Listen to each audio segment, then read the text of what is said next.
नाज़रीन आप देख रहे हैं नुक्ता एतराज़, मैं हूं यशवीन जमाल। नाज़रीन कल के प्रोग्राम में हमने बात की थी बहुत तफसील से सदर पाकिस्तान ने जो वज़ीर आज़म पाकिस्तान को ख़त लिखा और जिस तरीके से उसके अंदर तंबीह की प्राइम मिनिस्टर ऑफ पाकिस्तान को कि आप अपने लिए कोई कानूनी या सियासी पेचीदगियाँ क्रिएट मत करें, तौहीन अदालत की पेचीदगियों से बचें और किस तरीके से इलेक्शन जो है उसको वक्त पर होने दें and so on and so fourth. वो तमाम तर तफसीलात जो है वो कल हमने आपके साथ शेयर की थी। उसी के जवाब में आज हमने देखा कि prime minister of Pakistan has written back to the president और उसके अंदर बहुत कैटेगोरिकली प्राइम मिनिस्टर की तरफ से ये कहा गया है कि मैं ये कहने पर मजबूर हूं कि जो खत आपने मुझे लिखा वो पाकिस्तान तहरीक इंसाफ की तरफ से लिखी गई एक प्रेस रिलीज लग रहा है। और ये भी उन्होंने कहा कि मैं खत वापस सिर्फ इसलिए लिख रहा हूं ताकि रिकॉर्ड पर यह बात लेकर आई जा सके कि आपने जो लबो लहजा इस्तेमाल किया उस खत में, जिस तरीके से आपने गुफ्तगू की, जो नुकात उठाए वो आपके मनसब को जेब नहीं देते। एट द सेम टाइम कुछ आईनी इस तरह की चीजें हैं, पॉइंट्स हैं, वो हम during the course of the discussion programme में डिस्कस भी करेंगे, जिनको प्राइम मिनिस्टर ऑफ पाकिस्तान ने हाईलाइट किया और ये कहा कि सदर पाकिस्तान ने चाहे वो असेंबली की तहलील का मामला हो, वोट ऑफ नो कॉन्फिडेंस का मामला हो, मीडिया से रिलेटेड कुछ इश्यूज को भी हाईलाइट किया गया है कि उनसे जुड़े हुए कुछ मामलात हो, किस तरीके से आइन और कानून के एम्बिट से बाहर निकलकर सदर Pakistan according to the prime minister operate करते रहे। तो कुछ इस पर बात करेंगे कि एक खत सदर पाकिस्तान की तरफ से लिखे जाने वाला खत एक ऐसी एक्टिविटी के लिए जिसको इलेक्शन कमीशन ने कंडक्ट करना है, उस तमाम तर इशू को प्राइम मिनिस्टर की तरफ डायरेक्ट करना और अब वजीर आजम का सदर को जवाब देना, इस आई सूरत हाल पर बात करेंगे। एट द सेम टाइम आज मरियम नवाज शरीफ साहिबा ने भी मीडिया से गुफ्तगू की है और कल जो कुछ इमरान खान साहब ने अपने जलसे में कहा, जिसमें वो एक मरतबा फिर से एस्टैब्लिशमेंट को पर एक उनके जो उनका किरदार है उस पर एक सवालिया निशान लगाते हुए दिखाई दिए, किस तरीके से अदलिया का क्या किरदार होना चाहिए और किस तरीके से खान साहब का ख्याल है कि कौम अब अदलिया के पीछे खड़ी है, उसकी हवाले से भी बात करते हुए दिखाई दिए। तो उसके जवाब में मरियम नवाज शरीफ साहिबा ने भी आज कुछ गुफ्तगू की है और उनका कहना यह था कि इमरान खान साहब के साथ लाडले जैसा सलूक किया जा रहा है। इस पर भी बात करेंगे, लेकिन जो एक बहुत इंपॉर्टेंट इशू आज के दिन का है उस पर भी मैं जरूर चाहती हूं कि हम बात करें। Federal minister of information Maryam Aurangzeb, उन्होंने भी आज मीडिया से गुफ्तगू की। ऑफ कोर्स बहुत सारी चीजों पर इमरान खान साहब के जो बयानात हैं उन पर उन्होंने बात की, लेकिन उनकी प्रेस कॉन्फ्रेंस के बाद पाकिस्तान तहरीक इंसाफ के फॉर्मर सीनियर लीडर्स और वुज़रा जो हैं उनकी तरफ से जिस तरीके से सोशल मीडिया पर हैंडल किया गया उनकी प्रेस कॉन्फ्रेंस को और जो अल्फाज इस्तेमाल किए गए उसकी एक तो मैं सबसे पहले यहाँ पर मजम्मत करती हूँ। ये जो कल्चर है कि सियासी जो स्टेटमेंट्स हैं उनका जवाब सियासी बयानिए से ना दिया जाए बल्कि पर्सनल अटैक से दिया जाए और वो भी एक खातून की किरदार को क्वेश्चन करके या अटैक करके, ये जो रिवायात है इनको खत्म करने की जरूरत है। इस पर भी बात करेंगे। जो मेहमान शख्सियात है तारुफ गुफ्तगू का आगाज करेंगे। सीनियर जर्नलिस्ट है, तजियाकार है जावेद सिद्दीक साहब इस्लामाबाद स्टूडियोज में मौजूद हैं, बहुत शुक्रिया सर आपका आपके वक्त के लिए। Yet another senior journalist Aamir Gauri साहब ने हमें ज्वाइन किया, बहुत शुक्रिया सर आपका आपके वक्त के लिए। पाकिस्तान मुस्लिम लीग नवाज से इख्तियार वली खान साहब मौजूद हैं, बहुत शुक्रिया सर आपका आपके वक्त के लिए। और पाकिस्तान पीपल्स पार्टी से शाहिदा रहमानी साहिबा कुछ देर में हमारे साथ होंगी, उनको भी प्रोग्राम में शामिल करेंगे। मैं जावेद सिद्दीक साहब सर आपसे गुफ्तगू का आगाज कर लूं। सबसे पहले तो ये जो खत वाला मामला है, प्रेसिडेंट का कल प्राइम मिनिस्टर को यह कहना कि आप अपने लिए कानूनी पेचीदगियां क्रिएट ना करें और उस खत के जवाब में आज प्राइम मिनिस्टर का यह कहना कि आप जो है वो पाकिस्तान तहरीक इंसाफ के आपका जो खत है वो प्रेस रिलीज लग रहा है, किस तरह से देखते हैं सिचुएशन को? देखिए, ये दो पाकिस्तान के हाईएस्ट ऑफिसेज हैं, public offices, president and prime minister. अगर वो एक दूसरे से एक अविजश या एक मुखासमत या दुश्मनी शुरू कर दें सियासी एतबार से, तो ये मुल्क के लिए बड़ी बदकिस्मती की बात है। पहले तो बात यह है कि पाकिस्तान की हिस्ट्री में ये होता रहा है कि प्रेसिडेंट जिसको एक रूलिंग पार्टी इलेक्ट करती है, उस वक्त पीटीआई रूलिंग पार्टी थी, उन्होंने उनके पास मेजॉरिटी थी, उन्होंने प्रेसिडेंट इलेक्ट कर दिया सदर अलवी साहब को, तो उनको सदर मुंतखब होने के बाद अपना जो मनसब है उसका ख्याल रखना चाहिए। प्रेसिडेंट जब वो हेड ऑफ स्टेट बन जाता है और सुप्रीम कमांडर बन जाता है तो उसके तकाजे, उसके मनसब के कुछ और होते हैं। He has to stay neutral. बड़ी बातों में स्टेट का इंटरेस्ट बड़ा सुप्रीम होता है उसके सामने। उसने सारी सियासी जमातों का एक तरह से एतमाद रखना होता है, बाहर रखना होता है। ये चीज़ यहाँ पे बड़ी अनका है, ये चीज़ बड़ी कम है यहाँ पे। इससे पहले भी हमने देखा कि कई सदूर जो थे माजी में वो अपनी सियासी मसलियतों के तहत मुख्तलिफ फ़ैसले करते रहे जो कि अदालतों में भी चैलेंज हुए और एक बदकिस्मती की सूरत हाल रही है।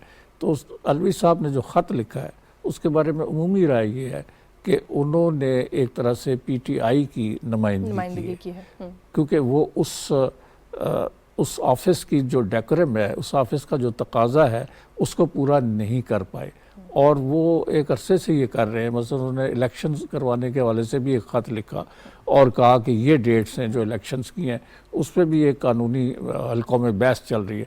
तो मैं समझता हूँ कि ये एक बदकिस्मती की बात है। और अब प्राइम मिनिस्टर ने उनको जवाबन ख़त लिखा है और उनको वही रिमाइंड करवाया कि आप प्रेसिडेंट ऑफ पाकिस्तान हैं, आप एक किसी सियासी जमात जिसने आपको इलेक्ट करवाया उस वक्त उसके नुमाइंदा नहीं है। तो ऑफिस ऑफ प्रेसिडेंट जो है उसका जो तकाजा है उसको पूरा करना बहुत ज़रूरी है। अगर आप ये नहीं करते तो आप अपने उस मनसब के साथ इंसाफ नहीं कर रहे। बिल्कुल ठीक है। अच्छा गौरी साहब, ये अप्रैल 2022 के बाद से अभी तक बहुत सारे मौके ऐसे आए जहाँ पर मुख्तलिफ, मैं तजियाकारों की बात करूँ, सियासी मुखालफिन की बात करूँ, ये हम सुनते रहे कि जो सदर हैं वो शायद अपना जो एक रोल है उससे कहीं ना कहीं तजावुज़ कर रहे हैं। फिर ये ख़त वो लिख देते हैं प्राइम मिनिस्टर को, और अब तो प्राइम मिनिस्टर ने कैटेगोरिकली ऑन रिकॉर्ड उनको ये कॉल आउट कर दिया, ये कह दिया कि आप किसी सियासी जमात की नुमाइंदगी ना करें, it's unbecoming of your office. कैसे देखते हैं आप इस सूरत हाल को? देखिए, बेसिकली कंटिन्यू जो जावेद साहब कह रहे थे, और ये सिर्फ आपको देखना पड़ेगा एटीट्यूड अलवी साहब का, कि वो सिर्फ इन पिछले 3-4 महीनों में नहीं हुआ, वो स्टार्ट से है। एक तो मुझे ऐसा लगता है कि वो ओवर ऑड हैं by the personality of Imran Khan. वो एक नेशनल हीरो थे, डेफिनेटली पार्टी सिर्फ उनके सिर पे खड़ी है, तो उसकी वजह से अगर फ़र्ज़ किया चंद ऐसे लोगों को वो ओहदे दे दिए जाएँ जिनके वो शायद मुतहम्मल नहीं हो सकते उसका प्रेशर लेने के, और वो उस वजह से हमने देखा कि जब भी इमरान खान से बातचीत करनी थी, जब से उनकी हुकूमत गई है, तो वो खुद लाहौर गए हैं। This is very unbecoming of the president कि वो जो है वो जाके एक पार्टी के लीडर से मिल रहा है। क्या उन्होंने ऐसी जो है कोशिश वो की कि वो जाके शहबाज शरीफ से मिले? वो हुकूमत में है, छोड़ दें कि वो प्राइम मिनिस्टर हैं या नहीं है, छोड़ दें कि वो हर मशरा जो है मानने का उनके ऊपर आइन उनको ये कहता है कि जो प्राइम मिनिस्टर कहेगा आपने उस तरह चलना है। लेकिन असल मसला यही है कि मेरा ख्याल है कि पाकिस्तान की तारीख के अंदर चूँकि निज़ाम बदलता रहा है, पार्लियामेंट्री और प्रेसिडेंशियल, और प्रेसिडेंट्स के पास बड़ा टाइम होता था, बड़ी पावर होती थी जब वो मार्शल लॉ एडमिनिस्ट्रेटर होते थे, तो जब वो सदर जो जमहूरी दौर में बनते हैं वो ये समझते हैं कि सदर का जो ओहदा है वो उनसे डिमांड करता है कि वो एग्जेक्टिव के अंदर जाके जो है वो दखल अंदाजी करे। और यहाँ इन पर ज़्यादा प्रेशर है। इन पर प्रेशर यह है कि इन्होंने इमरान खान को शक्ल दिखानी है कि देखें जी, मैंने तो कोशिश कर ली है आपके लिए मैंने ये लेटर लिख दिया, आपके लिए वो लेटर लिख दिया, वो पार्टी को ही बताना चाह रहे हैं एक ऐसे वक्त में, जबकि मेरा थोड़ा सा पॉइंट ऑफ व्यू थोड़ा सा डिफरेंट है कि इमरान खान की जो पब्लिक प्रेजेंस नज़र आ रही है, मेरा ये ख्याल है कि इमरान खान जो है he is losing his cards very fast, इस वजह से कि जो कुछ वो कहना चाह रहे थे, देखें ना, आखिर में जाके वो एस्टेब्लिशमेंट को ये कह रहे हैं कि आप प्लीज़ दोबारा से गौर करें, ठीक है ना, उसी तरह गौर करें जिस तरह 2018 में किया था। वैसे अभी भी एस्टैब्लिशमेंट से ही कह रहे हैं। अब तो वो मरियम साहिबा ने भी आज गुफ्तगू में कहा है कि अब वो जुडिशल एस्टैब्लिशमेंट की तरफ रुख कर रहे हैं और वो कोई एक नया फिनोमेना क्रिएट करके वहां से कोई सपोर्ट तलाश कर। देखें यशमीन, एक तो वो रोक नहीं सके आर्मी चीफ की सिलेक्शन को, इलेक्शन को, ठीक है, इलेक्शन तो नहीं करना चाहिए, सिलेक्शन को, ठीक है ना, उन्होंने पूरी कोशिश ही की, आखिरी दिनों तक मसला चला गया था। ये एक बहुत कंसर्न की बात है कि पाकिस्तान के जो हायर ऑफिसर्स के लोग हैं वो अपनी ईगो से आगे नहीं देख रहे। उनको पाकिस्तान का, पाकिस्तानियों का कंसर्न जो है वो उस तरह नहीं है जिस तरह उनको अपनी पॉलिटिकल जो लाइफ है। ये सारे 70 साल से बड़े लोग हैं, इनको अब तक अकल आ जानी चाहिए थी। बाज़ लोगों को फिर मैं वही कहूँगा कि शायद उनकी जो हैसियत थी उससे ज़्यादा मिला हुआ है और उसको वो संभाल नहीं सक रहे, और उस वजह से इमरान खान जो कुछ करना चाह रहे हैं, अब देखें ना, जो कुछ उन्होंने कल जलसे में किया है, जो बातें की हैं, उन्होंने कहा कि आपके पास 3 साल 8 महीने हुकूमत रही है, इनमें से कोई ऐसी चीज़ करने की कोशिश की है आपने जिसका अब आप कर रहे हैं? उस वक्त तो आप अंडे, मुर्गियाँ, कट्टे देने की बात कर रहे थे, वो भी मुल्क में ख़त्म हो गए हैं, ठीक है ना, लोग तो धक्के खाते फिर रहे। और अगर फ़र्ज़ किया जो अपोजिशन है, अगर वो अपोजिशन है, तो technically he needs to understand that he is the government in waiting, लेकिन he is not behaving that. वो पार्लियामेंट में मौजूद ही नहीं है, वो पार्लियामेंट के जो वकार है उसमें बिलीव नहीं करते। वो कभी आए नहीं थे पार्लियामेंट के अंदर, मेरा ख्याल टोटल 12 दफ़ा आए हैं अपने पूरे टेन्योर के अंदर। तो मेरा ख्याल है ये जो अब लेटरल बाजी हो रही है ना, ये सिर्फ एडिशनल प्रेशर है कि ऐसे वक्त में जबकि गवर्नमेंट जो है उसके पास इतने बड़े बड़े इशूज़ हैं, सबसे बड़ा एक जो प्रेशर है वो इकोनॉमिक प्रेशर है, और फिर उसके बाद इलेक्शन करवाने का प्रेशर। इलेक्शन करवाने का प्रेशर उन्होंने जो है वो थोड़ा सा अपने आप को उससे बचाया है, एक नई डेट दे दी है।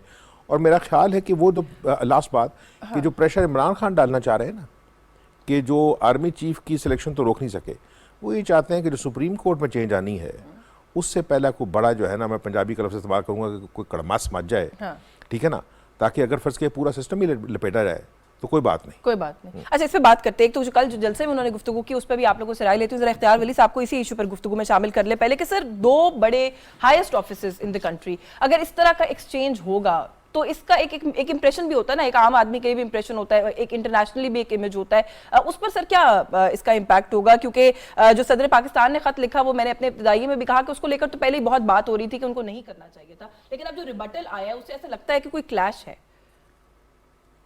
देखें यशवीन, ये बड़ी बदकिस्मती है कि इस तरह हो रहा है। असल में वजीर आजम को तो करने के बहुत सारे काम हैं। वजीर आजम ने इकोनॉमी को भी सेट करना है जिस प्रोग्राम पर वो आए हैं। वजीर आजम ने इलेक्शन भी करवाने हैं। वजीर आजम ने मुल्क के दाखिली मामलात भी देखने हैं। सिक्योरिटी के जो मामलात हैं, अमन अमान की सूरत हाल है, उसको भी देखना है।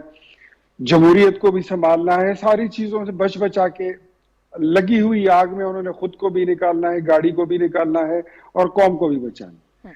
प्रेसिडेंट साहब जो है वो बड़े वेले बैठे होते हैं, बड़े फारे हैं। और इस वक्त इमरान खान ने प्रेसिडेंट हाउस को साजिशों का एक गढ़ बना दिया है और वो सदर मुमलिकत के दफ्तर को एक साजिश के तौर पर इस्तेमाल कर रहे हैं। सदर साहब भी ये बदकिस्मती से भूल चुके हैं कि वो इस वक्त सदर मुमलिकत हैं, वो कोई यूथिया प्रेसिडेंट नहीं है, वो किसी यूथ विंग या ISF के सदर नहीं है। बट वो जिस तरह बिहेव कर रहे हैं, जिस तरह आज वजीर आजम ने बिल्कुल उनको कहा कि मैं जवाब भी नहीं देना चाहता था, लेकिन अब चीजों को रिकॉर्ड पर लाने के लिए मुझे आपको जवाब देना पड़ रहा है। तो मैं आपको बता दूं कि 3 अप्रैल को जो आपने असेंबली तोड़ी थी वो आपका एक गैर आईनी और गैर कानूनी अमल था। फिर 7 अप्रैल को आपकी उस इकदाम को सुप्रीम कोर्ट ने नल एंड वाइड डिक्लेयर कर दिया। फिर आपने मेरी हल्फ बर्दारी में जो आपकी एक आईनी जिम्मेदारी थी उसमें आपने लीतो लाल से काम लिया।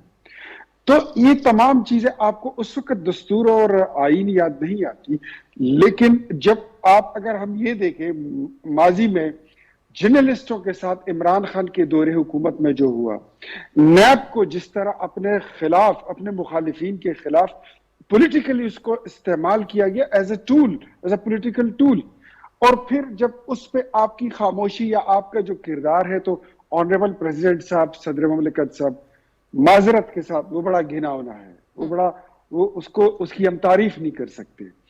लेकिन हम ये समझते हैं कि आज अगर इंसाफ के लोग पुलिस पर पेट्रोल बम फेंकते हैं, वो उन पर गने तान लेते हैं, उनको बावजूद इसके कि पुलिस फोर्स के लोग ये कहते हैं कि हमने हत्ते हैं, हमारे पास कोई गन्स नहीं है, असला नहीं है, इवन डंडा भी नहीं है, हम सिर्फ एक कानूनी कार्रवाई है जिस पे अमल करना है और हमने इनको वारंट सर्व कराना है और इनको अरेस्ट कराना है, अदालत ने बुलाया है।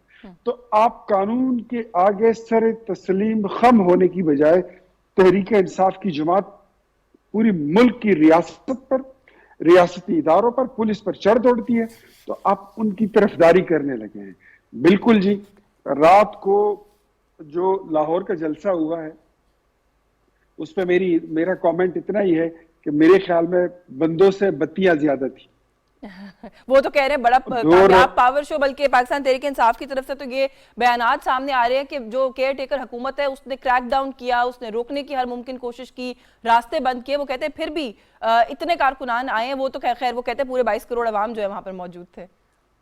यशवीन, मिला के 372 हल्के हैं कौमी असम्बली के, कुछ 500 से ऊपर हल्के हैं सूबाई असम्बली पंजाब के, 150 हल्के हैं खैबर पख्तूनख्वा के, इसी तरह कुछ 300 कुछ प्लस हल्के हैं सिंध असम्बली में और कोई 100 के करीब हैं बलूचिस्तान में। ये मिला के 1000 से ऊपर बनते हैं। एक एक हल्के में 2-2 उम्मीदवार भी होते हैं।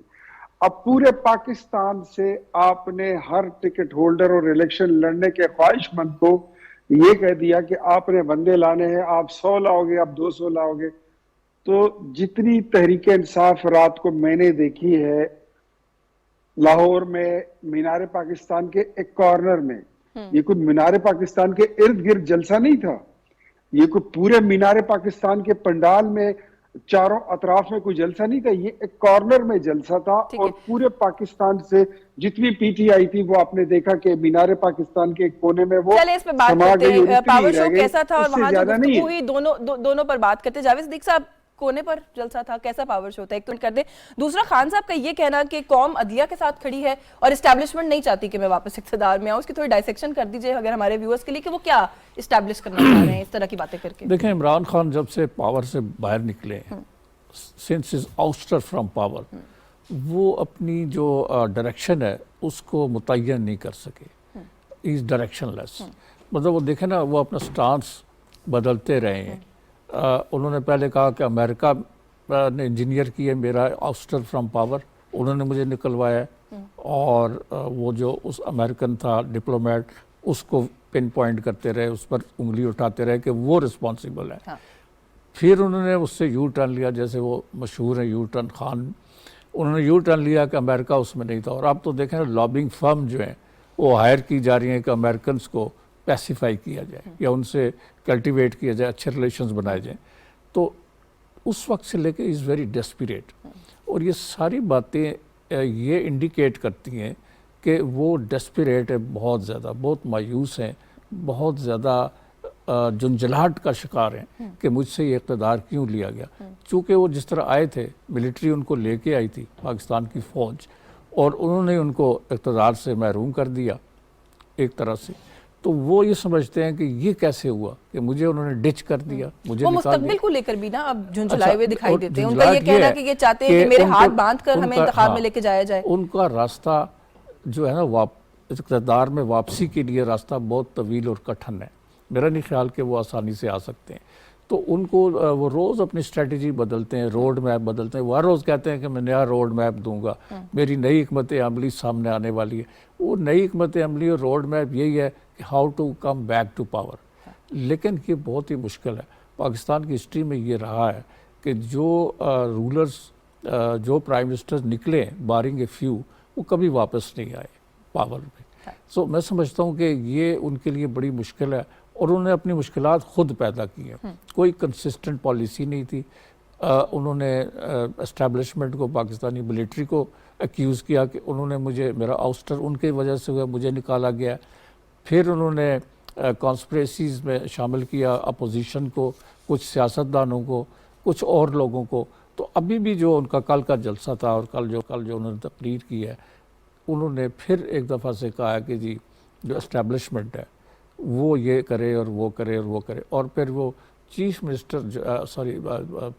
जस्टिस ऑफ पाकिस्तान जो है, उनके ऊपर उनकी तवक्कुआत बहुत ज़्यादा, उन्होंने बड़ा फोकस किया हुआ है। दरख्वास्त भी उन्होंने दायर कर दी है, और वो ये समझते हैं कि इस वक्त अदलिया जो है, ये बार बार कह रहे हैं वो तो बार बार बिल्कुल कि अदलिया ही मुझे इस बहरान से या मुल्क को इस बहरान से निकाल सकती है।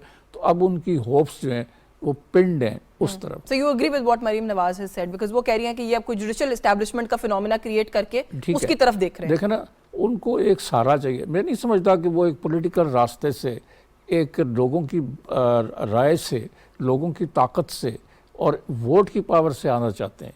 वो कोई शॉर्टकट ढूंढना चाहते अच्छा, खान साहब बहुत सारी बातें ऐसे कर जाते हैं जावेद साहब जिन पे उनसे कोई सवाल भी उसके बाद नहीं करता। उन्होंने कल अपनी गुफ्तगू में कहा कि ये मेरे हाथ बांध के मुझे इनमें लेके जाना चाहते हैं और इनका ये प्लान बी है, और जो ये प्लान्स बनाते हैं वो मुझे अंदर से कोई बता देता है, इनको पता नहीं चलता। ये इस तरह की बातें उनको कौन बताता है अंदर से? देखिए, पाकिस्तान की हिस्ट्री में जो पीपल पावर है ना, लोगों के ताकत से, लोगों के वोट से इक़्तिदार में आने वाले लोग, वो मौजूद हैं यहाँ पे। मतलब उन्होंने लोगों की राय के साथ, लोगों के वोट के साथ, उनकी पावर के साथ वो वापस आए। उनको कोई नहीं रोक सका। लेकिन ये जो है ना, ये अगर इनको एतमाद है कि वो पाकिस्तान की सबसे बड़ी पॉपुलर पार्टी हैं, और वो क्लेम करते हैं और कहते हैं कि हम सबसे बड़ी पार्टी हैं, मोस्ट पॉपुलर पार्टी हैं, तो फिर उनको किसका डर है? वो ये समझते हैं कि इसके बावजूद उन्हें कोई ना कोई सहारा चाहिए, और वो या कभी एस्टैब्लिशमेंट के पास जाते हैं, कभी वो अदलिया की तरफ देखते हैं। और उसके अलावा वो, मैं समझता हूँ कि अमेरिका के साथ भी और फॉरेन पावर्स के साथ भी कल्टीवेट कर रहे हैं कि मुझे कोई पुश मिले, तो फिर दोबारा शायद वो तो हमें कहीं ना कहीं से वो स्टेटमेंट्स आजकल आ रही है ना, वो नजर भी आ रहा है, लॉबिंग भी हो रही है बड़ी, और उसका इम्पैक्ट नजर भी आ रहा है। आमिर खौरी साहब, मेरी थोड़ी रहनुमाई कर दीजिएगा। कल मैं वो तकरीर लाइव नहीं सुन सकी खान साहब की, मैंने बाद में अभी पढ़ी है और उसके कई स्निपेट्स देखे हैं। सोशल मीडिया पर एक हंगामा था कि इमरान खान साहब ने जो है वो फ्यूचर का प्लान ऑफ एक्शन बता दिया। उन्होंने अपनी तकरीर में कोई किसी को अक्यूज नहीं किया, उन्होंने सिर्फ बताया कि मुल्क को कैसे आगे लेके जाना चाहते हैं। आपको मिला सर कोई प्लान ऑफ एक्शन उनकी तकरीर में? मैं तो कम से कम काफी देर से पढ़ रही हूँ, ये मेरे पास प्रिंटेड पढ़ी है, मुझे तो नहीं मिला। बेसिकली ये सोशल मीडिया जो है उसके अंदर आपको पता कि इन्होंने बेपनाह इन्वेस्टमेंट की हुई है, और इनकी इस इन्वेस्टमेंट के पीछे भी कुछ और पावर्स का हाथ था, कुछ और पर्सनालिटीज़ थी जिन्होंने बाकायदा इनको सारा कुछ बना के दिया था। सोशल मीडिया जो है पाकिस्तान में वो इस वक्त it's a force for chaos, ठीक है। अच्छा, सारे लोग तो उसको नहीं देख रहे, लेकिन जिन लोगों को पाकिस्तान की पॉलिटिक्स से दिलचस्पी है, जिनको इस केओस से दिलचस्पी है, वो तो डेफिनेटली देखते हैं। तो अब फौरी तौर पे उन्होंने क्या कि ये 10 पॉइंट एजेंडा जो है वो इमरान खान साहब ने दे दिया कि किस तरह पाकिस्तान की इकॉनमी को आगे लेके जाना है। ये एक दीवाने का ख्वाब लगता है। एक तो देखें, एक ऐसे आदमी का जो कि मुसलसल अपने एटीट्यूड से ये शो कर रहा है कि he is an angry loser, he has been a cricketer. आप एक मैच जीते, एक मैच हारते हैं। सबसे बड़ा मैच तो उन्होंने हारा था, उनको 5 साल की हुकूमत मिली थी, वो कंप्लीट नहीं कर सके। इसका मतलब है कुछ ना कुछ तो गलतियाँ उन्होंने की होंगी ना, वो अपने गिरेबान में झांकें वो क्या गलतियाँ हैं। दूसरी तरफ से ये कहना कि मैं पाकिस्तान की सबसे बड़ी पार्टी हूँ, he can dream about it, he can live with that thought, लेकिन सवाल ये है कि सबको पता है कि पूरा ट्रक उनको भर के किसने दिया था, ठीक है ना। इस दफ़ा ट्रक कौन भर के देगा, ठीक है ना। वो तो इतराफ नहीं कर चुके, खुद आके रिकॉर्ड पे कह चुके हैं कि कैसे मेरी लाया बात गया। सुनो ना, पाकिस्तान जो है नंबर 1 वो 4 सूबे हैं इस वक्त जिनमें इलेक्शन होगा। फिर जिस तरह इख्तियार वली साहब कह रहे थे कि कॉन्स्टिट्यूंसी पॉलिटिक्स है ना, तो अगर फर्ज किया सिंध और बलूचिस्तान में तो इनकी आपको प्रेजेंस नहीं है, अब तो उनको कराची उस तरह नहीं मिलेगा जिस तरह पिछली दफ़ा किया था, तो ये तो तकरीबन आप समझिए 76-77 सीटें तो वैसे ही चली गई हैं। केपी के अंदर क्या होगा, वो आपने पिछले लोकल इलेक्शन के अंदर देखा कि बाकी लोगों ने अपना अपना जो है थोड़ा बहुत पॉलिटिकल स्पेस क्रिएट किया है। असल में इमरान खान का मुकाबला है जो उनको दिया गया था as a task, I believe it, हो सकता है मैं बिल्कुल गलत कह रहा हूँ, वो ये था कि नवाज शरीफ जो है वो चूँकि लाहौर से हैं और पंजाब के पास नंबर गेम है, तो जो असल दंगल है वो पंजाब में होना है, तो आपने ये फोकस करना है। तो वो शख्स जिससे आपने अपने अस्पताल का इफ्तिताह करवाया था, अब वो भी खैर उन्होंने वहाँ से उखाड़ दिया सारा कुछ, ठीक है ना, कि इस अस्पताल की ज़मीन कैसे मिली थी। नवाज शरीफ ने इफ्तिताह किया था जब लेडी डयाना आई थी, तो स्टेज के ऊपर लेडी डयाना के साथ शहबाज शरीफ बैठे हुए थे एज चीफ मिनिस्टर, जिन्होंने लाहौर के सारे अमीर लोगों को ला के इकट्ठा करके इनको पैसे दिए। सवाल ये है कि 2011 के बाद चूँकि चैलेंज बनता जा रहा था, उन्हें पता लगता था कि दोबारा से वो सिस्टम आएगा जो 2 पार्टी सिस्टम है, पीपल्स पार्टी एंड PMLN, तो इनको टारगेट दिया गया था कि आपने इन शख्सियात को टारगेट करना है। बगैर सोचे हुए इन्होंने गालियां निकालनी शुरू की, ये सोचे समझे बगैर कि भाई पॉलिटिक्स जो है ना वो मिल बैठ के काम करने का, आप जीतें, ठीक है ना। यूथ के ऊपर आपने काम किया है, क्रेडिट आपको जाता है। कल का इलेक्शन, मैं कहता हूँ कल का जलसा बहुत बड़ा था, पाकिस्तान की तारीख का सबसे बड़ा जलसा होगा, लेकिन सवाल ये है कि ये जलसे कराची लाहौर में किए जाएंगे ना, तो कराची की आबादी ऑलमोस्ट 3.25 करोड़ की हुई है, लाहौर 2.25 करोड़ का हुआ, 2.25 करोड़ में से अगर फर्स्ट किया 2 लाख लोग निकल आए, अब वो तो है नहीं, तो फिर और उनमें आपके सोशल मीडिया के लोग जाके पूछ रहे हैं आप कहाँ से आ गए। कोई कह रहा है सरगोदा से आया हूँ, कोई कहता है राजनपुर से आया हूँ, कोई कहता है मैं गिलगित बल्तिस्तान से आया हूँ। तो पाकिस्तान का बुके आपने इकट्ठा किया, बहुत बड़ा जलसा किया। मसला ये है कि जब सीटों पे होएगा तो आपके पास वो बंदे हैं, अब बंदे कौन देगा, वो इलेक्टेबल्स कहाँ से आएंगे आपके पास। तो और उस चूंकि वो नहीं है, इसलिए जैसे जावेद साहब कह रहे हैं, ही इज़ बेसिकली उस राउंड अबाउट से जाके बार बार अदलिया को कह रहे हैं कि मदद करें और मेरे खिलाफ जो केसेस हैं उनका प्लीज़ फैसला ना होने दें, ठीक है ना। हो सकता है कि ये भी ताउम्र जो है वो नाअहल हो जाए। कितना खतरनाक ट्रेंड है। हम इस मुल्क की खतरनाक सियासत तो को अगर सर देखें ना, तो एस्टैब्लिशमेंट और सियासतदानों का रिलेशनशिप हमेशा एक ऐसा सार पॉइंट रहा है जिसको आज तक हम डिस्कस करें। अब हम एक और इदारे को लेकर बीच में आ रहे हैं। इनको बहुत लूज हैंड मिला हुआ है, रियासत ने इनके साथ वो सलूक नहीं किया जो इन्होंने किया था। हमें ये पता है कि 3-3 साल जिन लोगों को इन्होंने सिर्फ इल्ज़ाम पे बंद किया है, I have spoken to them, आपने भी उनसे बात की होगी, जब वो ये कहते हैं कि मुझे बताएं कि मैं अपने बच्चों को जो उस वक्त 12-12, 13-13, 14-14 साल के थे, उनको कैसे बताऊं कि मैं कमीना शख्स नहीं हूं, मैं जेल में किसी जुर्म में नहीं गया था। उसने कहा मेरा अजाब आप जो है वो देखें कि मुझे अपनी बीवी को, अपने बच्चे को, अपने ख़ानदानों को बताना है कि मैं वो शख्स नहीं हूँ जो मुझे बताया गया कि मैं वो हूँ। ये शख्स जो है इमरान खान जिसका नाम है, ये अब से नहीं, ये बहुत अरसे से ये काम कर रहा है, ठीक है ना। ये अपने ऊपर इल्ज़ाम जो लगते हैं उनका तो ये कहता कि मेरे पर इल्ज़ाम है, लेकिन जो लोग इसके कैरेक्टर को जानते हैं, ठीक है ना, मैं ये कहता हूँ कि जिस शख्स का जो तजर्बा नहीं है उसे वो काम नहीं देना चाहिए। और सैडली जहाँ से हमने प्रोग्राम स्टार्ट किया है, यशवीन, ये उन लोगों को मुल्क दे दिया गया एक प्लान के तहत जिन्होंने कभी अपने घर का किचन नहीं चलाया था, और उन्होंने ये पाकिस्तान का मुल्क चलाना था इतना मुश्किल। जिस आदमी ने एक दुकान ने चलाई हो ना, उसे नहीं पता लगता कि जो चीज़ें कहाँ से आनी है, कैसे बेचनी है, कितना मुनाफा कमाना है, कितने लोगों को नौकरियाँ देनी है। अगर आपको सारा कुछ बैठे बैठाए मिल रहा हो तो ऐसी बातें, और वो जो आपका प्लान है 10 का हम बढ़ाएंगे जो है टूरिज्म को, तो टूरिज्म तो इस तरह बढ़ सकता है कि आप K2 की चोटी तक जो है सीढ़ियाँ बना दें ताकि हर आदमी जो है वो चोटी सर कर सके, ठीक है ना। ठीक है। जिनका ये कहते हैं ना कि हमारे यहाँ पहाड़ है, वो पहाड़ों पे हर आदमी नहीं चढ़ सकता, उन जगहों तक एक्सेस नहीं है। अगर फर्ज किया हमें जाना है, वहाँ पे होटल नहीं है, इंफ्रास्ट्रक्चर infrastructure ही नहीं है, हाँ। रोड ही नहीं है। नहीं, आप गिलगित बल्तिस्तान चले जाए, लोगों मतलब उतनी नंबर में अगर फर्ज किया 3 लाख लोग एक गर्मियों के मौसम में चले जाएं, उनके लिए खाने के लिए रोटी नहीं है वहाँ पे, ठीक है ना। तो अगर उन्होंने कहा कि ये उसी तरह, जैसे मुझे तो नहीं वो कटे और अब मुर्गियाँ नहीं मिली, ठीक है ना, हमें तो जब ऐसा पता नहीं आपको आजकल अंडे मिलते हैं कि नहीं मिलते, अंडे मिलते हैं कि नहीं लेकिन ठीक है, एक बूढ़े आदमी का जो है वो खेल है, वो जब तक चलाए। बूढ़े आदमी का खेल है, चले इस पे भी बात नहीं, वो करते कहते हैं, हैं। पंजाबी में कहते हैं कि बंदा जो है ना 70 के बाद 17 बतरा हो जाता है। ये हाँ, ये यकीन करें वो यूथ आइकन है सर, आप उनको 17 डिक्लेयर करें। मैं इख्तियार वली साहब को गुफ्तगू में शामिल कर लूं। सर ये एक बात जिसको अब वो बहुत ज्यादा रिपीट कर रहे हैं, खान साहब कुछ दिनों के बाद एक नई बात लेकर आते हैं और फिर उसको दोहराना शुरू कर देते हैं और हर वक्त कहते चले जाते हैं। और अब वो ये है कि जी मुझे मारने की कोशिश की जा रही है। वो कहते हैं जी मुझे, मेरे पे असैसिनेशन अटेम्प्ट जुडिशल कॉम्प्लेक्स में भी तैयार थी, ज़मान पार्क में भी मुझे मारने की कोशिश जो है वो की जा रही है।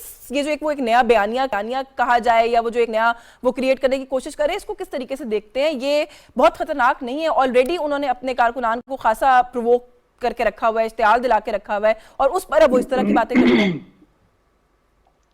ये यशवीन, असल में वो शबनम एक बंगाली अदाकारा थी, हमारी फिल्म इंडस्ट्री की, बड़ी अच्छी, वो जज्बाती किरदारों के लिए मशहूर थी, इसको मलिका जज्बात भी कहा करते थे। इमरान खान बिल्कुल आजकल मलिका जज्बात बने हुए हैं, और हर बार जब तकरीर करते हैं ना तो लोगों को ये बावर कराते हैं कि इतवार को मेरा जलसा है और जुम्मे को मैंने कत्ल हो जाना है, उससे 2 दिन पहले। तो सिंपैथीज गेन करना, लोगों को प्रोवोक करना, लोगों को इंगेज रखना, ये काम ये करता है। आप ये अभी बात कर रहे थे ना, बहुत अच्छी, जलसा बड़ा छोटा, ये इस चीज को छोड़ दें। आपने जो बात की नकात की कि इन्होंने 10 नकात नहीं दिए, 10 बताए ना जी, 10 रात को। अच्छा, गुज़श्ता वाले जो इन्होंने 2018 में 11 नकात दिए थे, उसका क्या हुआ, पहले उसका बताइए।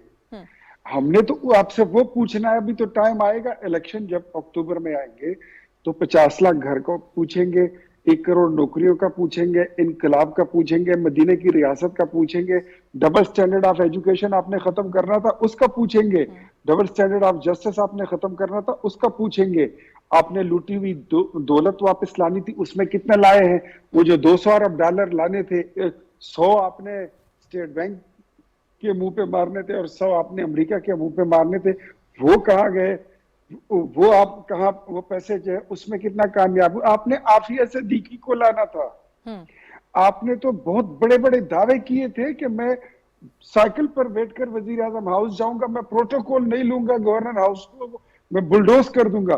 तो मैं किसी नई बात पे तो आपसे बात ही करने के लिए तैयार नहीं हूं, मैं आपसे पहले पिछला हिसाब लूंगा जो तो वैसे वो उसका जवाब तो देते रहते हैं, वो बड़ा टाइम इन एंड आउट इस पे बात कर रहे हैं। वो कहते हैं एक तो जी कोविड हो गया, हालात ही गैर मामूली थे, और दूसरा वो बड़ा साफ अल्फाज में कहते हैं कि मुझे काम नहीं करने दिया गया। वो क्या सुपर किंग, और आपको पता है वो तो बड़ी इस तरह की बातें आजकल करते हैं।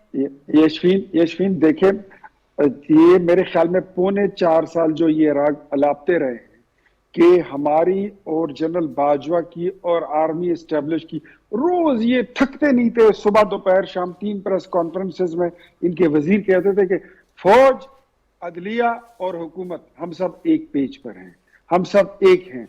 वो इंडिया की फिल्म की का एक गाना है, उस पे कोई नपतुल्ला इस तरह कोई इन्होंने नारा भी बनाया हुआ था। अच्छा, मैं अब आपको ये बताऊं कि इस जमात की आप इससे अंदाजा लगाएं कि पाकिस्तान में इनकी दिलचस्पी और पाकिस्तान से इनकी हुब्बुल वतनी। इमरान खान की अपनी जमात तहरीक इंसाफ की सोशल मीडिया की जो टीम है वो अमेरिका में बैठी है, जिब्रान इलियास नामी शख्स उसको हेड करता है। इसमें 300 लोग काम करते हैं और 300 इसमें इंडियन है, जो इंडियन नेशनल है। जिब्रान खुद अमेरिकन नेशनल है। अच्छा, एक ऐसा सोशल मीडिया टीम अगर आपने 300-400 लोगों का बनाया है जो अमेरिकन नेशनल हो और इंडियन नेशनल हो, आपका क्या ख्याल है कि वो कोई पाकिस्तान की तरक्की और खुशहाली के कोई प्रोग्राम बना के चलाएंगे? उनका तो प्लान ही यही है कि उन्होंने वहां से बैठकर पाकिस्तान को डिस्टेबलाइज करना है। इंडिया तो कभी भी आपको पनपने और आपको फलते फूलते नहीं देख सकता। और ये जो अमेरिकी गुलामी वाली बातें थी ना, बिल्कुल इन्होंने, मेरे भाई ने बड़ी दुरुस्त बात की कि अब आप अंदाजा लगाएं इस बात से कि दो फर्में इन्होंने हायर कर ली हैं कि आप अमेरिका के साथ हमारे ताल्लुकात जो हैं वो ठीक करें। तो मैं यही कहूंगा कि आप अमेरिकी गुलामी का एक तरफ नारा लगाते हो, दूसरी तरफ अमेरिका की गुलामी में आप पीछे चले जा रहे हैं। आपको ये हम इमरान खान को वाज़ेह अल्फाज में बताना चाहते हैं कि आपके पास अब एस्टेब्लिशमेंट की बैसाखियां नहीं रही। 2018 का इलेक्शन एक फ्रॉडुलेंट इलेक्शन था। जनरल बाजवा और जनरल फैज आपको लाए थे, उससे पहले पाशा और वगैरह वगैरह जो किरदार थे उन्होंने अपना काम कर लिया था। साकिब निसार उसमें एक बड़ा की रोल अदा करके गए हैं। इस बार आपने जो आप चीफ जस्टिस साहब से उम्मीदें बांध के बैठे हुए हैं, आपको बहुत सख्त नाकामी होगी, क्योंकि इस वक्त पूरी मुल्क की मीडिया, सोशल मीडिया और पाकिस्तान के 22 करोड़ अवाम ये बात जान चुके हैं कि आपको लाने वाला कौन था, आप कैसे लाए गए थे। और आज जो ये कह रहे हैं ना कि मेरे हाथ पैर बांध के मुझे इलेक्शन में उतारा जा रहा है जी, तो जरा थोड़ा सा ये कन्फेस कर लें कि 2018 के इलेक्शन में मुस्लिम लीग नून और नवाज शरीफ के हाथ पैर क्या, उनकी आंखों पे पट्टियां बांधकर जेलों में डालकर आपके लिए राहें हमवार कर दी गई थी। तो इस पे एक बड़ी अच्छी कहावत है कि गधों को अगर रेस जितवानी हो तो आपको घोड़ों को मैदान से बाहर करना पड़ता है। तो 2018 का इलेक्शन आपने उस तरह जीता था। अब लेवल प्लेइंग फील्ड में आपको, आप देखें जो जो जो बनी गाला में इनकी डिस्क्वालिफिकेशन है उस पर साकिब निसार और जनरल बाजवा की भी जो जो उनका बयान है वो आपने पढ़ लिया होगा, देख लिया होगा कि उसमें बचने का कोई रास्ता था ही नहीं, लेकिन इनको बचा लिया गया था, साकिब निसार ने बचाया था। तो इंसाफ के तकाजे पूरे नहीं किए गए थे। अब एक तरफ नवाज शरीफ जो मुल्क की कौमी क़ियादत है, मुल्क के 3 बार वजीर आजम बने और अवाम के वोटों से आए हैं, ठीक है। उनको तो आप इस तरह डिस्क्वालीफाई कर देते हैं एक इकामे पर। और एक लेपालक बंदा जो बगल बच्चा था कुछ एजेंसियों का, इसराइल का, इंडिया का, अमेरिका का और कुछ और एंटी पाकिस्तान कुव्वतों का, उसको आप ला के बिठा दो मसनद इक्तिदार पर। बहुत खूब बात की इन्होंने, मेरे भाई ने, कि जिन लोगों को अपने घर का किचन चलाने का तजर्बा ना हो, पाकिस्तान उनके हवाले कर दिया गया था। अब वही हालत होनी थी। चले इस पे मजीद बात करते हैं, लेकिन like I said in the introduction के एक इशू है जिसमें मैं जरूर बात नहीं हूँ। कोई टेक्निकल इशू था तो शाहिदा साहिबा हमारे साथ नहीं आ पा रही थी, लेकिन उन्होंने अभी ज्वाइन कर लिया। बहुत शुक्रिया शाहिदा रहमानी साहिबा आपका। You are a female politician yourself. और आज जो है federal minister for information Maryam Aurangzeb साहिबा ने एक प्रेस कॉन्फ्रेंस की, जिसके अंदर अगर मैं मोटे मोटे भी उनके पॉइंट्स यहाँ पे सामने शेयर करूँ तो इमरान खान की सियासत पर उन्होंने तनकीद की। किस तरीके से वो बुलेट प्रूफ कैबिन में खड़े हैं, वो पहले उसके बारे में क्या कहते रहे, वो किस तरीके से अपनी बीमारी का पहले जो है वो एक इशू रेस करते रहे, अदालतों में पेश नहीं हुए, लेकिन अब वो जलसे करें। इसी तरह की तनकीद थी जो किसी भी सियासी मुखालिफ के ऊपर एक तनकीद होती है। उसके जवाब में फेडरल मिनिस्टर उनके फेडरल मिनिस्टर फॉर इन्फॉर्मेशन थे फवाद चौधरी साहब, उन्होंने जो ट्वीट किया है, जिस किस्म के अल्फाज इस्तेमाल किए हैं मरियम औरंगजेब साहिबा के लिए, एक खातून है, एक सियासतदान है, वजीर हैं इस वक्त मुल्क की, ये किस किस्म की रिवायात है, इस पर आप क्या कहेंगे? एक तो हमें इन चीज़ों को कंडेम करना चाहिए, सियासी तनकीद तक आप नहीं समझते कि महदूद रखना चाहिए? जी बहुत शुक्रिया यशवीन। देखिए, सबसे पहले तो मैं इसको कंडेम करती हूँ जिस तरीके से किसी भी पार्टी की खवातीन के हवाले से इस तरह की ज़बान इस्तेमाल की जाती है। और ये कल्चर बड़ा, मैं समझती हूँ, अफसोसनाक है जो पीटीआई ने इंट्रोड्यूस कराया है। जिस तरीके से ना सिर्फ पॉलिटिशियन, आप तमाम एंकर्स के साथ भी बहुत ऐसी ज़बान इस्तेमाल की जाती है। ट्विटर देख लें, सोशल मीडिया देख लें, वो बड़ी मतलब बेहुदा एक टीम है जो इस तरह की कैरेक्टर एसेसिनेशन, ना सिर्फ ये बल्कि गाली गलोच ब्रिगेड है जिसको एतजाज एहसन साहब कहते थे, लेकिन आज ये फिट हो रही है कि इन्होंने एक ऐसा कल्चर इंट्रोड्यूस कराया है कि सियासत तो एक तरफ तबाही का शिकार है, मईशत तबाही का शिकार है, अखलाकियात तबाही का शिकार है, मुल्क तबाही का शिकार कर दिया और तमाम तर जो अखलाकियात थी, जो हमारी वैल्यूज थी, वो भी खत्म कर दी गई। तो ये फवाद चौधरी साहब हो या पीटीआई से ताल्लुक रखने वाले, क्योंकि इनका लीडर खुशी इस बात पर होता है कि जब तक आप सामने वाले की इज्जत ना उतार दो, तार ना कर दो, जब तक आप उनके साथ गाली गलौज ना करो, आप उनके साथ हाथापाई ना करो। आपने नहीं देखा कि असेंबली में पूरी तैयार करके एक ब्रिगेड भेजी जाती थी और जो इनके वुजरा पे होती थी और वो डायरेक्ट ना सिर्फ अटैक करते थे, वो गाली गलौज के साथ वो मारते पीटते भी थे। तो ये तो इन्होंने पहले पार्लियामेंट पर बाहर से हमला किया, फिर अंदर जब इख्तिदार में आए, जो भी सिलेक्टेड इख्तिदार था उसके अंदर जब वो आए और उनको सिलेक्ट करके बैठाया गया, तो वाकई ये तो एक दुकान में भी बैठने के काबिल नहीं थे, ये इनको पार्लियामेंट के अंदर बैठा दिया गया और इन्होंने जो पार्लियामेंट का इज्जत को, जो उसकी प्रेस्टीज थी, प्रिविलेज थी, उसको खत्म किया। और उसके बाद जो है बाहर निकले तो वोट ऑफ नो कॉन्फिडेंस का सामना नहीं कर सके थे। इनको सियासत का क्या पता, इन्हें अखलाकियात का क्या पता, क्योंकि ये तो एक ऐसा ग्रोह है एक जो कि सिर्फ तबाही के लिए आया है और अल्लाह ताला इनकी तबाही से इस पाकिस्तान को, हमारे मुल्क को महफूज रखे। बिल्कुल ठीक है। अच्छा, ये जो जावेद साहब ये इशू मैं रेस कर रही हूँ यहाँ पर, पाकिस्तान तहरीक दोस्तों से कभी भी ये सवाल किया जाए तो वो कहते हैं कि सोशल मीडिया के ऊपर अगर कोई आके कुछ कहता है तो हम उसके लिए तो रिस्पॉन्सिबल नहीं हो सकते। वो जैसे भी शाहिदा ने कहा कि एज अ वुमन जर्नलिस्ट मेरा ट्वीट करना मुहाल है, अगर मैं कुछ पाकिस्तान तहरीक इंसाफ की पॉलिसी के खिलाफ कहना चाहती हूँ, जो कुछ सुनने को मिलता है वो यहाँ बयान नहीं किया जा सकता। ये सारा कुछ अगर लीडरशिप से शुरू हो जाएगा होना, जो फवाद साहब ने भी अल्फाज इस्तेमाल किए, तो फिर वो ये कैसे कह सकते हैं कि अगर कोई कारकुन कर रहा है तो जी हम जिम्मेदार नहीं है उसके लिए? नहीं, पाकिस्तान की हिस्ट्री में गैर पार्लिमानी ज़बान जो है और बड़ी इनडेकोरस लैंग्वेज, नाशास्ता जो ज़बान है सियासत में, सियासत के जार्गन में, उसको पीटीआई ने इंट्रोड्यूस करवाया थ्रू सोशल मीडिया और अदरवाइज जलसों में भी। कल भी खान साहब ने एक दो अल्फाज जो इस्तेमाल किए खासे नामुनासिब थे। ये तो उनका एक बहुत ही खौफनाक कंट्रीब्यूशन है पाकिस्तान की पॉलिटिक्स में। हमने वो भी असम्बलियाँ कवर की हैं जिनमें ये कहा जाता कि फाजल रुकन ने ये कहा, मुअज़्ज़ज़ रुकन ने ये कहा, मुअज़्ज़ज़ रुकन के ये अल्फाज, इससे कभी भी वो हटते नहीं थे। तो बहुत ही शाइस्ता, बहुत ही पार्लिमानी ज़बान इस्तेमाल होती थी। मुखालिफिन के लिए भी बहुत ही अच्छी और तहजीब के अंदर, जो दायरे के अंदर इस्तेमाल होते थे अल्फाज।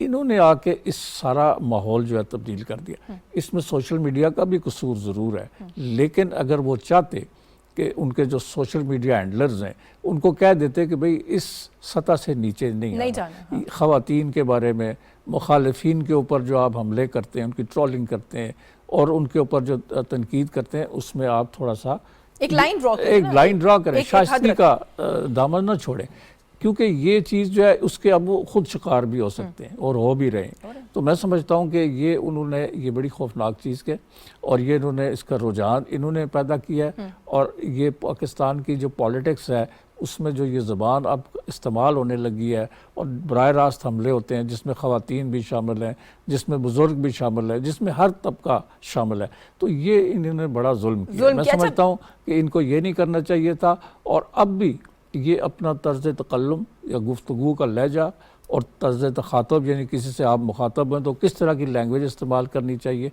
ये इसको अब सीखना चाहिए। इससे इनका नुकसान हो रहा है। जो हमारे लोग शाइस्ता लोग हैं, पढ़े लिखे लोग हैं, एक ख़ानदानी पस मंज़र रखते हैं, वो इस तरह की लैंग्वेज से बहुत सख्त तंग हैं और वो अपने जो इस तरह के जो तबक़ात हैं उनके अंदर अपनी मुखालफत में इजाफ़ा कर रहे हैं और उनको अपने आप से दूर कर रहे हैं। तो इस पर उनको सोचना चाहिए। ये जो चीज़ उन्होंने की है पाकिस्तान की पॉलिटिक्स में, गैर पार्लिमानी ज़बान इस्तेमाल करना, मुखालफिन के बारे में बिला सोचे समझे ऐसे अल्फाज कह देना, मसलन डाकू, चोर और डाकू, मैं चोर से हाथ नहीं मिलाऊंगा, डाकू से बात नहीं करूंगा, ये डाकू है, ये चोर है, इस तरह बहुत सारे लेबल्स हैं। तो मेरा मतलब है ये पाकिस्तान की पॉलिटिक्स में इनकी देन है और ये अनफॉर्चुनेट। ये बहुत एक आपने तो खैर आमिर साहब पहले भी गुफ्तगू में कह दिया कि केओस का प्लेटफॉर्म है, बनता जा रहा है सोशल मीडिया, लेकिन अगर उस केओस को लीड करने लग जाएगी सियासी लीडरशिप तो फिर क्या हालात होंगे? फवाद साहब ने भी ट्वीट किया, शहबाज गिल साहब ने भी ट्वीट किया। ये वही शहबाज गिल साहब है जिनके बारे में पीटीआई आजकल ये कहती फिर रही है कि उनके साथ इतना तशद्दुद और जुल्म हुआ है कि वो बेचारे अपने हवास में ही नहीं है। लेकिन मरियम औरंगजेब को, एक खातून पॉलिटिशियन को टारगेट करने के लिए उनके हवास बरकरार थे। 2-3 पॉइंट है यशवीन जिसमें क्विकली बात करना चाहूँगा। आपने पहले जो सवाल था ना कि ये शख्स जो है इल्ज़ाम लगाता है मुझे कत्ल कर दिया जाएगा। जी जी जी। देखें, मैंने एक ट्वीट किया था, उसमें मुझे काफ़ी सारी गालियाँ भी पड़ी, कुछ लोगों ने उसको लाइटर वेन में, ट्विटर जो है वो हमारी पॉलिटिकल वो पर्सनल स्पेस है, वहाँ पर हम एज जर्नलिस्ट नहीं बैठ रहे होते। तो मैंने कहा था कि इस शख्स से आप ये उम्मीद रखें कि किसी दिन ये कहेगा कि मुझे पता लगा कि अल्लाह मियाँ का प्लान है मुझे मारने का, और ये किसी दिन भी जो है ये एग्जीक्यूट हो सकता है। और फिर मैं कहा हो सकता है ये सुप्रीम कोर्ट से हुक्म इम्तनाई भी मांग ले। तो उस पर लोगों ने कमेंट किया कि हो सकता है सुप्रीम कोर्ट इनको हुक्म इम्तनाई दे भी दे कि अल्लाह ताला को रोका जाए कि इस शख्स की अगर वक्त पे मौत आ भी जाए।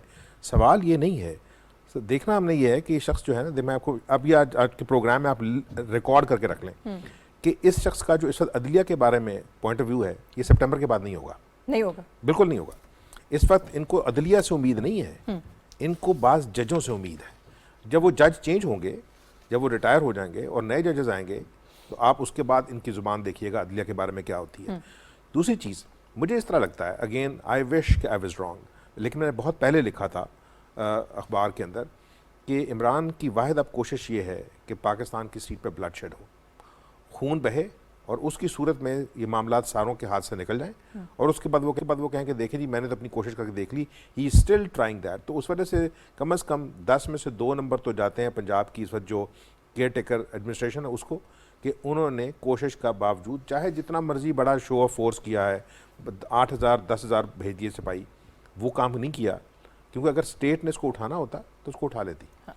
अब मसला सिर्फ ये है कि जो तमाम लोग हैं जो इस सारे केओस का हिस्सा बन रहे हैं, इमरान खान को ये चाहिए था कि ही वाज पाकिस्तान का एक आइकॉनिक पोजीशन। जब वो प्राइम मिनिस्टर बने थे तो उन्हें एहसास करना चाहिए था कि वो पाकिस्तान के प्राइम मिनिस्टर हैं, पीटीआई के प्राइम मिनिस्टर नहीं हैं। और उसके बाद उन्हें ये चाहिए था कि इस कौम को, जो बहुत डिवाइडेड कौम है और स्पेशली यूथ जो है वो ना सिर्फ डिवाइडेड है, वो बहुत बदतमीज़ हो चुकी है, ये अपनी आइकॉनिक पोजीशन को, अपनी एज को इस्तेमाल करते हुए उन सारों को एक प्लेटफॉर्म पे इकट्ठा करते कि आप पाकिस्तानी हैं, लेट्स वर्क टुगेदर। अच्छा, फिर सबसे बड़ी बात ये कि उनको बताने की ज़रूरत है कि देखें मैं 33% के साथ वोट के साथ आया हूँ, इसका मतलब है 67% पाकिस्तान मेरे साथ नहीं है, लेकिन ये प्रूव करना था कि मैं उस 67% का भी प्राइम मिनिस्टर हूँ और उनके लीडर को गाली नहीं दूंगा। अगर आप अब दूसरों को लीडरों को गालियाँ देंगे तो कैसे एक्सपेक्ट करते हैं कि वो आपकी इज्जत करें, ये नहीं होगा। लेकिन इस शख्स ने वो नहीं किया, और वो इसलिए नहीं किया यशवीन, लास्ट थिंग, कि जो इनकी ट्रेनिंग है, when he started cricket he was very young, उस वक्त से लेके अगर आप 47-48 साल तक एक ऐसे माहौल में रहें जो प्रीडोमिनेटली लाइटर वेन में गाली गलोच का होता है, दूसरी टीम को गालियाँ, टीम के ऊपर आप देख लें तो रिकॉर्डिंग हो जाती है, अगर आपका कैरेक्टर वो रहा हो, आप कैसे उसे एक्सपेक्ट करेंगे कि वो फौरी तौर पे दूसरों की इज़्ज़त करे, ख़वातीन की इज़्ज़त करे। इसका जो रवैया है ख़वातीन के लिए वो बहुत ज़्यादा, आई एम पर्सनल, मतलब मैं इसका दोस्त रहा हूँ, जानता हूँ बहुत सारी चीज़ें जो मीडिया पे नहीं कही जा सकती। इस शख्स ने पाकिस्तान की जो भी वैल्यूज़ हैं या थी, ये जावेद साहब उनको जिक्र कर रहे हैं, उनका बेड़ा गर्क कर दिया। और ये मैं बता रहा हूँ आपको कि पाकिस्तान के बाद डिक्टेटर मरने के बाद 30 साल हो गए अभी मर नहीं रहे, उनकी जड़ें मौजूद हैं।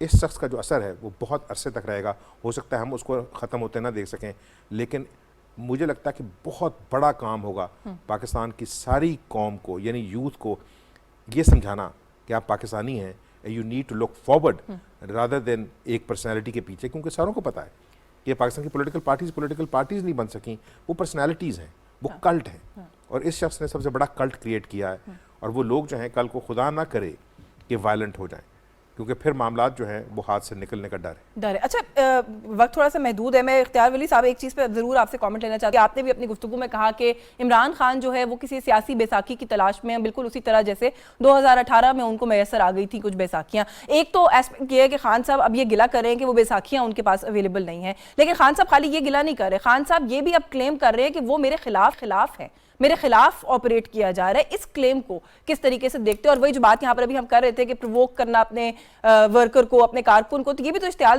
दिलाने का एक तरीका है जी कि मेरे खिलाफ काम किया जा रहा है ताकि मुझे इक़्तिदार में ना आने दिया जाए, मेरे पास जेन्युइन सपोर्ट है तब भी। इस तरह है कि फिर इमरान खान कोई इतना बड़ा लीडर नहीं है, ये कोई इतनी बड़ी पॉलिटिकल पार्टी नहीं है कि इसके खिलाफ कोई साजिश की जाए या कुछ इदारों को इस्तेमाल किया जाए। हम तो देखें 2013-2018 हम तो यही कहते रहे कि इसको आप, हमारा नवाज शरीफ ने उस वक्त कह दिया था कि हमारा मुकाबला तुमसे है ही नहीं, तुम हमारे मुकाबले में कोई चीज हो ही नहीं, हमारा मुकाबला तो खलाई मखलूक से है। ये उनकी बड़ी पुरानी मुंह से निकला हुआ एक जुमला है, बड़ा ये कोट किया जाता है। इमरान खान जो है वो ये चीजें कह कर बातें कर करके कि अब मेरे खिलाफ जो है अदलिया इस्तेमाल होगी, मेरे खिलाफ फौज इस्तेमाल होगी, ये बातें कर करके ये सिंपैथीज गेन करता है। ये मलिका जज्बात वाला इसका जो जो इसकी खसलत बन गई है ना, ये हर वक्त यही करता रहता है। इसके खिलाफ किसी ने कोई साजिश नहीं करनी। अब जिस तरह इन्होंने कहा, बिल्कुल दुरुस्त कहा कि इस वक्त तहरीक इंसाफ इमरान खान ये एक कल्ट बन चुके हैं और जो इसके फॉलोअर्स हैं, आप उनके साथ किसी भी मसले पर कोई भी चीज हो, आप उनको समझाने की कोशिश करो, वो फजूल है। उनको आप लॉजिक से, दलील के साथ, सबूत के साथ, अगर आपके साथ एक बंदा कायल नहीं होता तो आप समझ लें कि वो पार्टी नहीं है, वो नजरिया नहीं है, वो कल्ट है। और इनका इनका इनका ये इतने ही हैं जितने कल आपने देख लिए। पूरे पाकिस्तान में इनकी इतनी तादाद है, इससे ज्यादा ये है भी नहीं। ये से ज्यादा है नहीं। चले, वक्त में बस महदूद है। मैं शाहिदा साहिबा से भी वैसे तो हम बात कर चुके हैं इस इशू पर, लेकिन सिंस उन्होंने लिंक किया, आखिर में कमेंट कर दीजिएगा। शाहिदा रहमानी साहिबा, किस तरीके से देखती हैं कल के पाकिस्तान तहरीक इंसाफ के शो ऑफ पावर को? वो कहते हैं जी कि पाकिस्तान की तारीख का